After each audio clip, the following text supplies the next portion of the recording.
So it's time for a brew, and I just felt to share some of the conversations that I've been having today. Saturday seems to be a bit of a coaching day, and I have a couple of clients who are also coaches, and they use me as a coach, and I kind of use them as a mentor. So the conversations are pretty dynamic and inspiring. And some of the things that came up today, I felt to share a little bit because we've spoken about obviously the effect of this whole lockdown and how it has dictated our actions in terms of staying in more.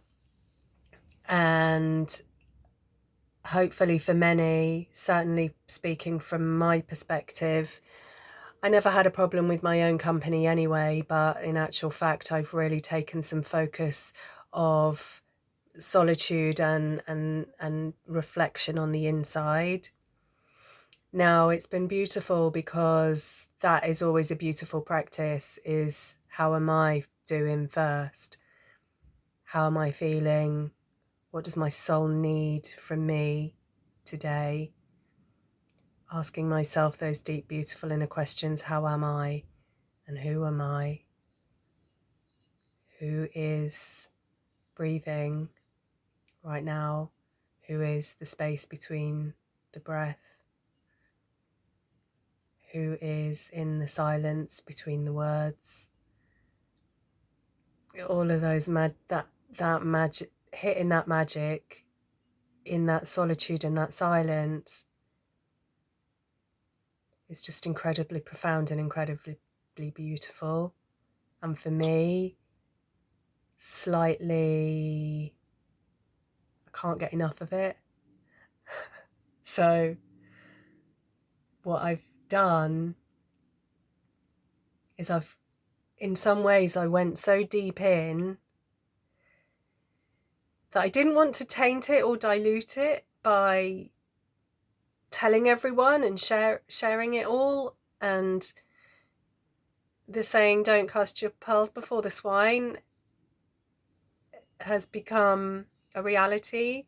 And I think there are some things that you just want to keep in your heart and you just want to keep sacred to you and not dilute that in any way. But by the same token, it's very important for us to share. We're here as part of this microcosm within this planetary macrocosm, and within this life force. We're a part of that together, and so we need to be able to connect and share that together. And something that the mentoring and the coaching is doing for me is aligning me with like-minded people who I can share this with, importantly. And something that came up for us today in one of my sessions was, how do we find that balance? Like, if I love going in so much and I love the meditation and I love the inner realms and I love to play and daydream and imagine, because that's where the creation comes from. It comes from within me and I create.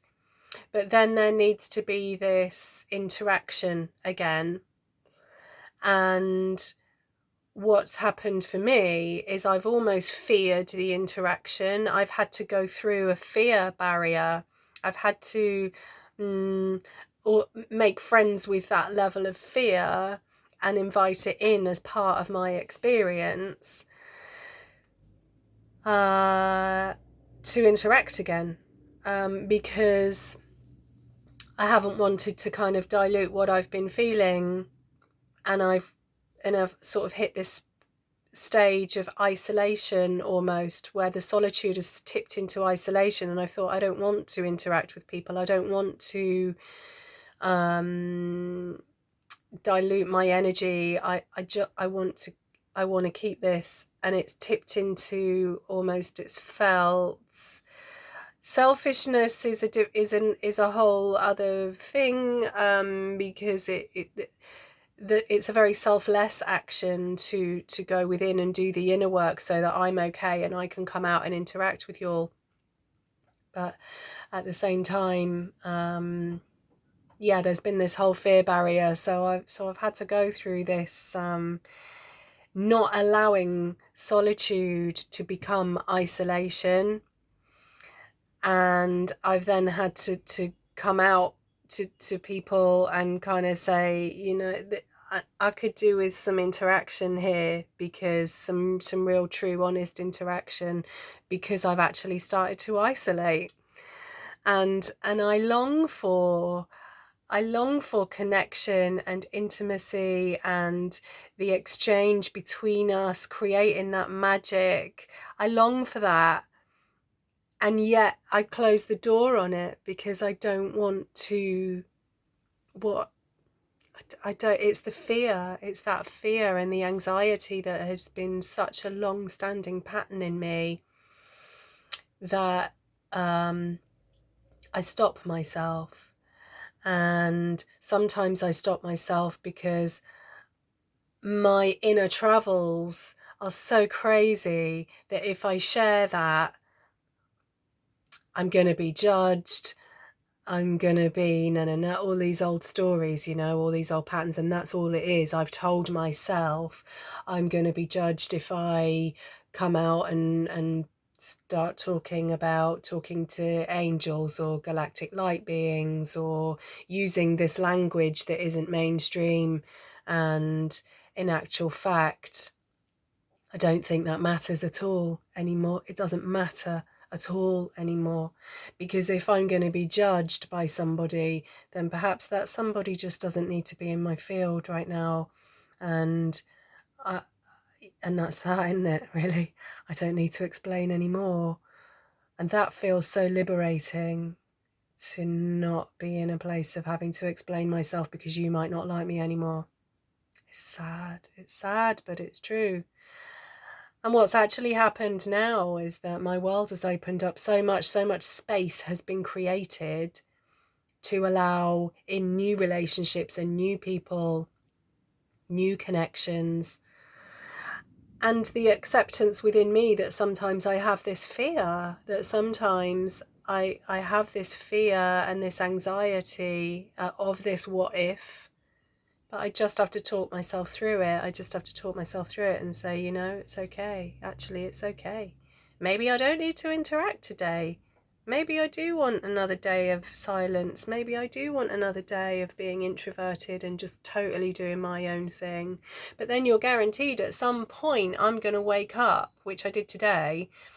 I'll wake up and I'm drawn to it. Like, I'm drawn to do this. I was drawn to make the calls. I had some calls scheduled anyway, so I guess I had to sort of put myself in that frame of mind of amping myself up to interact.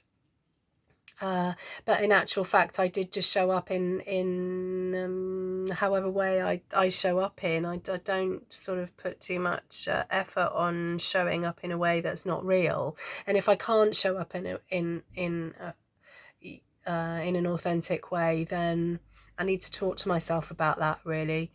I need to talk to myself, which I do a lot, and I'm doing it now. Anyway, I think like 10 minutes is always good for a bit of a ramble, and I don't think that was about anything in particular. Again, maybe fear, anxiety, it's all okay, knowing it's all okay, finding the balance. It's always all okay. Anyway, it was another practice ramble for me. Thank you for listening, and I hope you grabbed a cuppa as well. Ciao for now.